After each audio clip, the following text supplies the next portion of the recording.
historical victory. It's a historical day. Kerala ಸ್ಥಳೀಯ ಸಂಸ್ಥೆ ಚುನಾವಣೆಯಲ್ಲಿ ಬಿಜೆಪಿಗೆ ಭರ್ಜರಿ ಗೆಲುವು. Because we have made very, very significant strides. 45 ವರ್ಷಗಳ ಎಲ್ಡಿಎಫ್ ಕೋಟೆಯನ್ನ ಛಿದ್ರಗೊಳಿಸಿದ BJP Has certainly established one thing, that the left is out of the picture. ತಿರುವನಂತಪುರಂನಲ್ಲಿ ಇತಿಹಾಸ ಬರೆದ ಬಿಜೆಪಿ ಟ್ವೀಟ್ ಮೂಲಕ ಕಾರ್ಯಕರ್ತರಿಗೆ ಅಭಿನಂದನೆ ಸಲ್ಲಿಸಿದ ಪ್ರಧಾನಿ ನರೇಂದ್ರ ಮೋದಿ.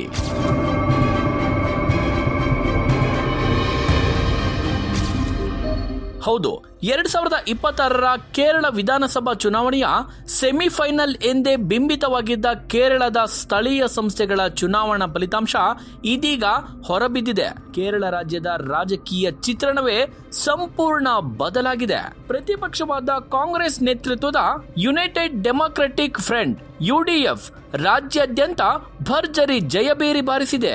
ಆಡಳಿತಾರೂಢ ಎಡರಂಗ ಎಲ್ಡಿಎಫ್ ತೀವ್ರ ಮುಖಭಂಗ ಅನುಭವಿಸಿದೆ. ಇತ್ತ ರಾಜಧಾನಿ ತಿರುವನಂತಪುರಂ ಮಹಾನಗರ ಪಾಲಿಕೆಯಲ್ಲಿ ಬಿಜೆಪಿ ನೇತೃತ್ವದ ಎನ್ಡಿಎ ಐತಿಹಾಸಿಕ ಜಯ ಸಾಧಿಸುವ ಮೂಲಕ ಎಡಪಕ್ಷಗಳ 45 ವರ್ಷಗಳ ಕೋಟೆಯನ್ನ ಛಿದ್ರಗೊಳಿಸಿದೆ.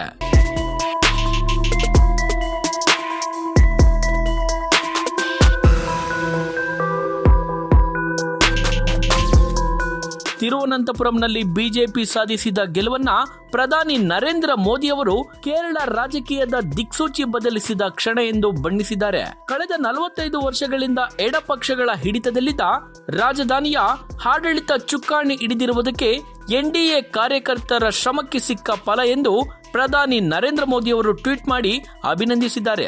ಮಹಾನಗರ ಪಾಲಿಕೆಗಳಲ್ಲಿ ಯುಡಿಎಫ್ಗೆ ಹೆಚ್ಚಿನ ಸ್ಥಾನಗಳು ಲಭಿಸಿದೆ. ಪುರಸಭೆ ಪಂಚಾಯತ್ಗಳಲ್ಲೂ ಮೈತ್ರಿಕೂಟ ಮೇಲುಗೈ ಸಾಧಿಸಿದೆ. ಜಿಲ್ಲಾ ಪಂಚಾಯತ್ಗಳಲ್ಲಿ ಯುಡಿಎಫ್ ಮತ್ತು ಎಲ್ಡಿಎಫ್ ಸಮಬಲ ಸಾಧಿಸಿವೆ.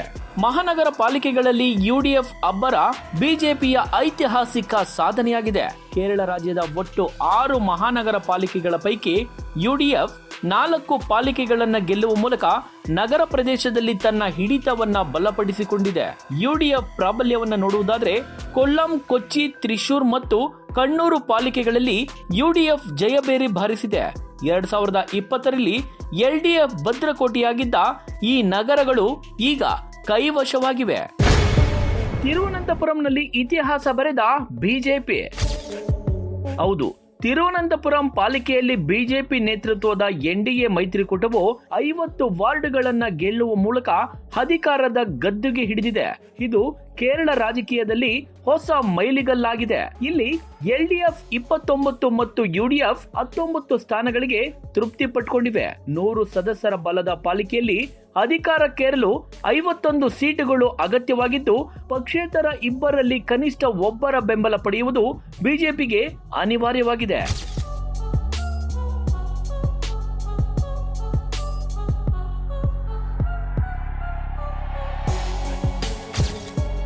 ಒಟ್ಟು 89 ಪುರಸಭೆಗಳ ಪೈಕಿ ಯುಡಿಎಫ್ 54 ಕಡೆ ಜಯಗಳಿಸಿದೆ.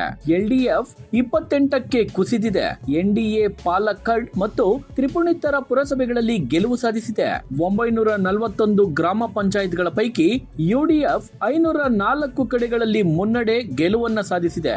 ಎಲ್ಡಿಎಫ್ 341ಕ್ಕೆ ಸೀಮಿತವಾಗಿದ್ರೆ ಎನ್ಡಿಎ 26ಕ್ಕೂ ಹೆಚ್ಚು ಕಡೆ ಪ್ರಾಬಲ್ಯ ಮೆರೆದಿದೆ. ಇನ್ನು 14 ಜಿಲ್ಲಾ ಪಂಚಾಯತ್ಗಳ ಪೈಕಿ ಯುಡಿಎಫ್ ಮತ್ತು ಎಲ್ಡಿಎಫ್ ನಡುವೆ ನೇರ ಹಣಾಹಣಿ ಏರ್ಪಟ್ಟಿದ್ದು, 2 ಮೈತ್ರಿಕೂಟಗಳು ತಲಾ 7ರಲ್ಲಿ ಅಧಿಕಾರದತ್ತ ಮುನ್ನಡೆದಿವೆ. ಇನ್ನು ತಾಲೂಕು ಪಂಚಾಯಿತಿಗಳತ್ತ ಕಣ್ಣು ಹಾಯಿಸಿದಾಗ 152 ತಾಲೂಕು ಪಂಚಾಯತ್ ಅಂದರೆ ಬ್ಲಾಕ್ಗಳಲ್ಲಿ ಯುಡಿಎಫ್ 79ರಲ್ಲಿ, ಎಲ್ಡಿಎಫ್ 63ರಲ್ಲಿ ಹಾಗೂ ಎನ್ಡಿಎ 10ರಲ್ಲಿ ಗೆಲುವು ಸಾಧಿಸಿದೆ.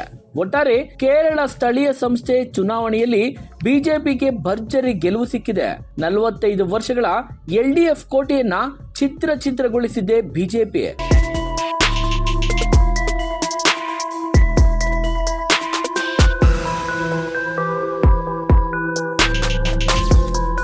ತಿರುವನಂತಪುರಂನಲ್ಲಿ ಬಿಜೆಪಿ ಸಾಧಿಸಿದ ಈ ಐತಿಹಾಸಿಕ ಗೆಲುವಿಗೆ ಪ್ರಧಾನಿ ನರೇಂದ್ರ ಮೋದಿ ಅವರು ಕೇರಳ ರಾಜಕೀಯದ ದಿಕ್ಸೂಚಿ ಬದಲಿಸಿದ್ದ ಕ್ಷಣ ಎಂದು ಬಣ್ಣಿಸಿದ್ದಾರೆ. ಕಳೆದ 45 ವರ್ಷಗಳಿಂದ ಎಡಪಕ್ಷಗಳ ಹಿಡಿತದಲ್ಲಿದ್ದ ರಾಜಧಾನಿಯ ಆಡಳಿತ ಚುಕ್ಕಾಣಿ ಹಿಡಿದಿರುವುದಕ್ಕೆ ಎನ್ಡಿಎ ಕಾರ್ಯಕರ್ತರ ಶ್ರಮಕ್ಕೆ ಸಿಕ್ಕ ಫಲ ಎಂದು ಪ್ರಧಾನಿ ನರೇಂದ್ರ ಮೋದಿ ಅವರು ಟ್ವೀಟ್ ಮಾಡಿ ಅಭಿನಂದಿಸಿದ್ದಾರೆ.